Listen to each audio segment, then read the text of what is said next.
Hello dear friends and students, मैं आपका दोस्त एंड ट्यूटर गौरव कुमार और स्वागत करता हूं हमारे इस YouTube चैनल ग्रीशा एकेडमी में। लास्ट वीडियो में हमने जो 10th स्टैंडर्ड का chapter number 2 quadratic equation start करा था, उसी का प्रैक्टिस से 2.1 और 2.2 हमने कंप्लीट करा के दिया था, जिसमें हमने इंट्रोडक्शन और फैक्टराइजेशन पढ़ा था। आज हम method of solving quadratic equation का दूसरा प्रकार जो है कंप्लीटिंग स्क्वायर मेथड पढ़ेंगे। तो चलिए बिना किसी देरी के स्टार्ट करते हैं।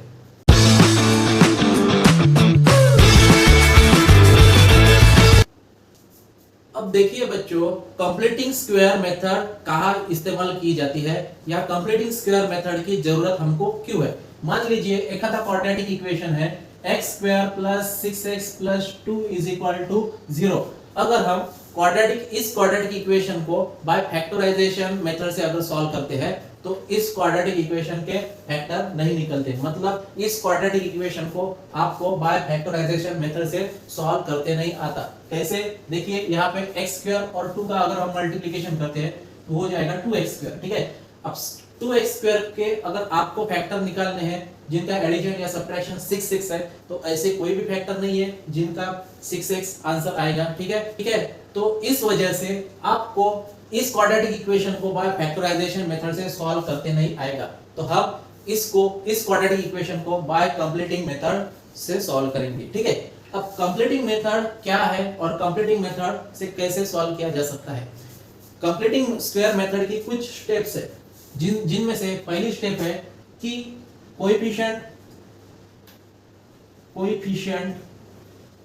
ऑफ x स्क्वायर 1 होना चाहिए। कोएफिशिएंट ऑफ x स्क्वायर कितना होना चाहिए? 1 होना चाहिए। ठीक है, दूसरी स्टेप यह है कि जो कोएफिशिएंट ऑफ x है, अब देखिए कोएफिशिएंट ऑफ जो x रहता है, मान लीजिए यहाँ पे कोएफिशिएंट ऑफ x 6 है।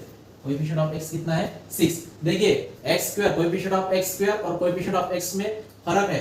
Coefficient of x square means यहाँ पे कोएफिशिएंट ऑफ x स्क्वायर कुछ नहीं मतलब 1 है। ठीक है, तो कोएफिशिएंट ऑफ x स्क्वायर कितना चाहिए? 1 चाहिए। कोई भी रह सकता है, कोएफिशिएंट ऑफ x स्क्वायर 2 3 4 कुछ भी रह सकता है। ठीक है, तो अगर कोएफिशिएंट ऑफ x स्क्वायर अगर 4 रहता है तो उस कोएफिशिएंट ऑफ x स्क्वायर को आपको 1 बनाना चाहिए। ठीक है, दूसरी स्टेप यह है कि कोएफिशिएंट ऑफ x जो भी हो, यहाँ पे कोएफिशिएंट ऑफ x 6 है, तो उस 6 को आपको 2 से डिवाइड कर लेना है। ठीक है, अब 2 से अगर डिवाइड कर लेते हैं तो वो हो जाएगा 3। ठीक है, 6 डिवाइडेड बाय 2 दैट इज 3। इस 3 का आपको करना है स्क्वायर, इस 3 का करना है आपको स्क्वायर दैट इज 9। ठीक है, 9, और ये 9 एक बार प्लस में लेना है और एक बार माइनस 9 लेना है। ठीक है, कैसे है वो देखते हैं हम इस एग्जांपल की तरफ। ये कैसे सॉल्व किया जा सकता है हम इस क्वाड्रेटिक इक्वेशन के जरिए देखेंगे। तो देखिए, सबसे पहली कंडीशन अपनी ये है कि कोएफिशिएंट ऑफ x स्क्वायर 1 होना चाहिए। तो यहाँ पे already coefficient of x square 1 है। ठीक है, अब नेक्स्ट स्टेप ये है कि कोएफिशिएंट ऑफ x आपको लेना है। यहाँ पे कोएफिशिएंट ऑफ x 6 है, उस 6 को आपको 2 से डिवाइड कर लेना है। ठीक है, तो 6 डिवाइडेड बाय 2 दैट इज 3। उसी 3 का स्क्वायर लेना है दैट इज एक बार प्लस 9 और एक बार माइनस 9। तो देखिए ये x square as it is plus 6x as it is, ये प्लस 2 हो जाएगा इज इक्वल टू 0। ठीक है, इज इक्वल टू 0। अब यहां पे देखिए x स्क्वायर हमने एज इट इज रखा, 6x एज इट इज रखा, ये जो 9 है प्लस 9, ये प्लस 9 आपको यहां पे लिखना है। ठीक है, और रिमेनिंग इज ये वाला माइनस 9, ये माइनस 9 आपको यहां लिख लेना है। ठीक है, मतलब जो आपके प्लस 9 और माइनस 9 आए वो हमने प्लस 9 6x के बाद लिखा और माइनस 9 जो है वो कांस्टेंट टर्म के बाद में लिखा। ठीक है, अब यहां से यहां तक अगर हम इसकी बात करते हैं तो ये हो जाएगा, देखिए square root of x square that is x। इस x स्क्वायर का आपको लेना है स्क्वायर रूट, उसी तरह 9 का लेना है स्क्वायर रूट दैट इज 3, और x प्लस 3 का कर देना है आपको स्क्वायर। ठीक है, प्लस या plus to minus 9 that is minus 7 is equal to 0। ठीक है, अब आप सोचेंगे कि ये x प्लस 3 होल स्क्वायर कैसे आ गया। देखिए हमारा जो फॉर्मूला है a plus b whole square का, वो आता है a square plus twice ab plus b square. ठीक है, उसी तरह x प्लस 3 होल स्क्वायर को अगर हम लिखते हैं तो ये हो जाएगा, देखिए a की जगह है x, b की जगह है 3, तो जहां जहां a है वहां आपको x पुट करना है। तो देखिए ये फॉर्मूला हो जाएगा x square plus twice that is 2 into x into 3 plus b square यानी 3 square that is x square plus 2 into x into 3 that is 6x plus 3 square means 9। ठीक है, तो x square plus 6x plus 9, x square plus 6x plus 9 की जगह हमने लिखा x plus 3 whole square और 2 minus 9 that is minus 7। ठीक है, that is x plus 3 whole square और माइनस इस 7 को लिखना है आपको square root 7 whole square is equal to 0। Square root 7 whole square is equal to 0। ठीक है, अब देखिए a square minus b square का अगर फॉर्मूला आपको पता है तो वो हो जाएगा a minus b into a plus b। ठीक है, दैट इज a स्क्वायर। देखिए x प्लस 3 की जगह है a और स्क्वायर रूट 7 की जगह है b।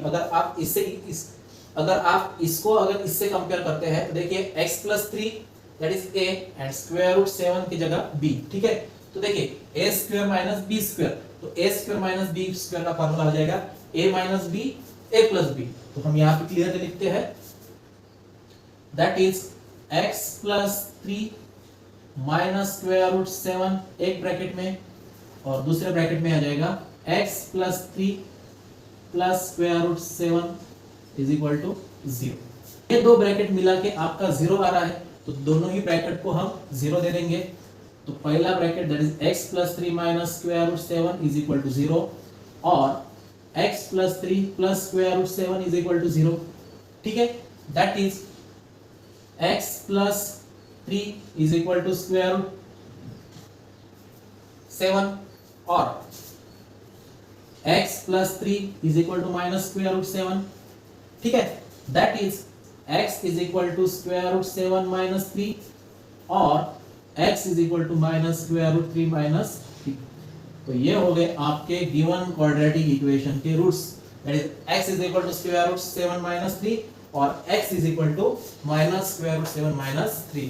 तो इसे कहेंगे हम कंप्लीटिंग स्क्वायर मेथड, जो quadratic equation by factorization method से सॉल्व करते नहीं आता, उस क्वाड्रेटिक इक्वेशन को हम बाय कंप्लीटिंग स्क्वायर मेथड से सॉल्व किया जा सकता है।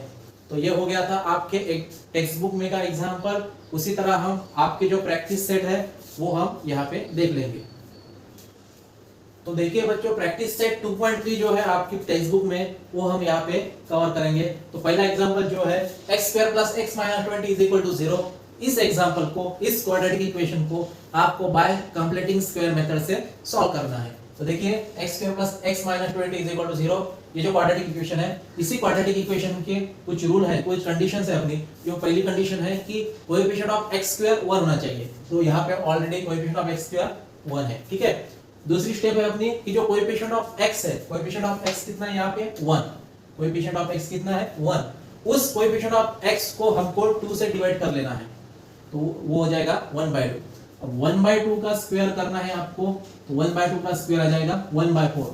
ये 1/4 आपको एक बार प्लस और एक बार माइनस ले लेना है। ठीक है, तो यहाँ पे देखिए x स्क्वायर प्लस x और ये minus 20 as it is equal to 0। एक बार आपको ये प्लस 1/4 ले लेना है और एक बार माइनस 1/4 ले लेना है। ठीक है, एक बार आपको 1/4 लिखना है और एक बार माइनस 1/4 लिख लेते हैं। तो यहाँ पे देखिए अगर x square plus x minus 1/4 को अगर हम देखते हैं तो ये फॉर्मूला हो जाएगा x प्लस 1/2 होल स्क्वायर का। ठीक है, देखिए x plus 1/2 whole square that is x square plus 2 into x into 1/2 plus 1/2 whole square. ठीक है, a plus b whole square का फॉर्मूला आपने यहाँ पे लगा दिया, that is x square 2 cancel, that is x into 1 that is x plus 1 square 1 और 2 square that is 4। ठीक है, तो x square plus x plus 1/4 की जगह हमने लिखा x plus 1/2 whole square minus 4 20 minus 20 into 4 minus 1 upon 4, 4 into 20 minus 1 upon 4 that is ये आ जाएगा आपका minus 80 minus 1 upon 4 that is minus 81 upon 4, minus 81 upon 4 is equal to 0। ठीक है, 4 20 80 that is minus 80 minus 80 minus 1, that is minus 81 upon 4, that is x plus 1 by 2 whole square minus 81 means 9 upon 2 whole square is equal to 0, that is 9 square means 81 and 2 square means 4. ठीक है, अब देखिए यहाँ पे a square minus b square का अगर हम formula लगाते हैं, a square minus b square is equal to a minus b into a plus b. ठीक है, ये फॉर्मूला अगर हम यहाँ पे लगाते हैं तो देखिए x प्लस 1 बाय 2 की जगह है a माइनस b की जगह है 9 बाय 2, तो ये फॉर्मूला हो जाएगा x plus 1 by 2 minus 9 by 2 एक ब्रैकेट में, और दूसरे ब्रैकेट में x plus 1 by 2 plus 9 by 2 is equal to 0. ठीक है, दो ब्रैकेट यहाँ पे आ चुकी है और दोनों भी ब्रैकेट यहाँ पे मल्टीप्लिकेशन में. अब 1 by 2 minus 9 by 2, 1 by 2 minus 9 by 2, ये हो जाएगा आपका 1 minus 9 by 2 that is minus 8 by 2 that is minus 4. ठीक है, तो मैं यहाँ पे डायरेक्टली लिख लेता हूँ x माइनस 4 एक ब्रैकेट में और दूसरे ब्रैकेट में x 1 by 2 plus 9 by 2, 1 by 2 plus 9 by 2 that is 1 plus 9 by 2 that is 10 by 2 that is 5. तो मैं यहाँ पे डायरेक्टली लिख लेता हूँ x plus 5 is equal to 0. ठीक है, अब यहाँ पे देखिए दो ब्रैकेट मिलके आपका 0 आ चुका है, तो दोनों ही ब्रैकेट को हम यहाँ पे 0 दे देंगे, तो x minus 4 is equal to 0 और x plus 5 is equal to 0. उसी तरह x इज इक्वल टू 4 और x is equal to minus 5. These are the roots of given quadratic equation by completing square method. इसे हम कहेंगे completing square method से quadratic equation को solve करना. तो इस तरह आपका एग्जांपल नंबर 1 जो प्रैक्टिस सेट 2.3 में का है यहाँ पे कंप्लीट हो चुका है. चलिए देखते हैं नेक्स्ट एग्जांपल. तो देखिए बच्चों एग्जांपल 4 है आपका 9y² minus 12y plus 2 is equal to 0. इस एग्जांपल को, इस क्वाड्रेटिक इक्वेशन को आपको बाय कंप्लीटिंग स्क्वायर मेथड से सॉल्व करना है. तो बाय पहली कंडीशन आपकी ये है कि कोएफिशिएंट ऑफ x स्क्वायर या कोएफिशिएंट ऑफ y स्क्वायर 1 होना चाहिए. यहाँ पे कोएफिशिएंट ऑफ y स्क्वायर कितना है, 9 है, तो हम 1 करने के लिए 9 यहाँ से कॉमन निकालेंगे, that is 9 common y square minus 12 by 9y plus 2 by 9 is equal to 0.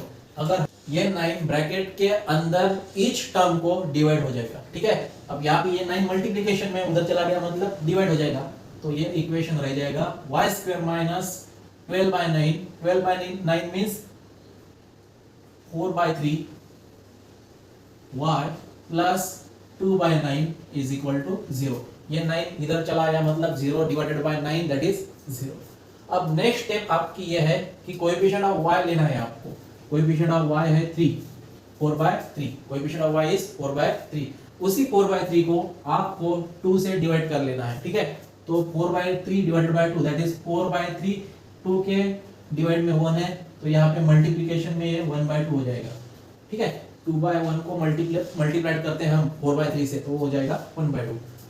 तो 2 to the 1, 2 to the 4 that is 2 by 3. इस 2 बाय 3 का आपको लेना है स्क्वायर, दैट इज 2 बाय 3 का स्क्वायर मींस 4 बाय 9, और एक बार आपको प्लस 4 बाय 9 लेना है और एक बार माइनस 4 बाय 9. ठीक है, तो हम क्लियरली यहाँ पे लिखते हैं y square minus 4 by 3y plus 2 by 9 is equal to 0 as it is. ठीक है, हम एक बार यहाँ पे प्लस 4 बाय 9 लेते हैं और एक बार माइनस 4 बाय 9 लेते हैं. ठीक है, एक बार हमने प्लस 4 बाय 9 लिया और एक बार 4 बाय 9 माइनस में लिया. ठीक है, अब यहाँ पे देखिए y square minus 4 by 3y plus 4 by 9 का फॉर्मूला आ चुका है y minus 2 by 3 whole square का. ठीक है, और minus 4 by 9 plus 2 by 9, minus 4 by 9 plus 2 by 9 that is minus 4 plus 2 by 9 that is minus 2 by 9. ठीक है, तो मैं यहाँ पे डायरेक्टली लिख लेता हूँ minus 2 by 9 is equal to 0.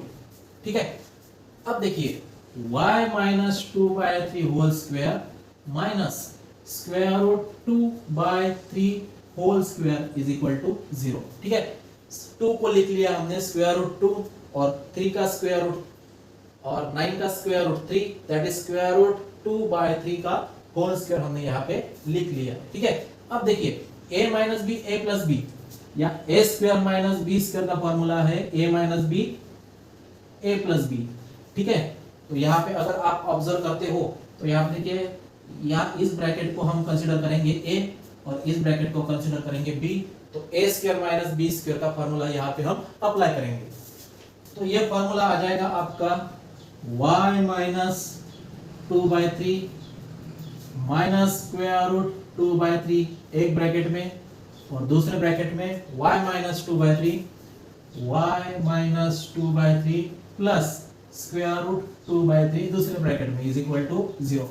अब यहाँ पे देखिए दो ब्रैकेट मल्टीप्लिकेशन में है और इज इक्वल टू 0 है, तो दोनों ही ब्रैकेट को हम 0 दे देंगे। तो ये आ जाएगा आपका y minus 2/3 minus square root 2/3 is equal to 0 और y minus 2/3 plus square root 2/3 is equal to 0। ठीक है, दोनों ही ब्रैकेट को हमने 0 दे दिया। अब y इज इक्वल टू, अब ये माइनस 2/3 इज इक्वल टू के वो साइड में चला गया, मतलब 2/3 और ये minus square root 2/3 plus square root 2/3 हो जाएगा, और y is equal to minus 2/3 का ट्रांसफर करा दिया तो ये होगा 2/3 और प्लस का हो जाएगा माइनस स्क्वायर रूट 2/3। तो these are the roots of given quadratic equation. ये हो गए आपके गिवन क्वाड्रेटिक इक्वेशन के दो रूट्स। तो इस तरह हमने प्रैक्टिस सेट 2.3 का यहाँ पे एग्जाम्पल कवर करा के दिया है। उम्मीद करता हूँ आपको ये वीडियो लेक्चर पसंद आया होगा। मिलते हैं नए वीडियो के साथ, तब तक के लिए धन्यवाद।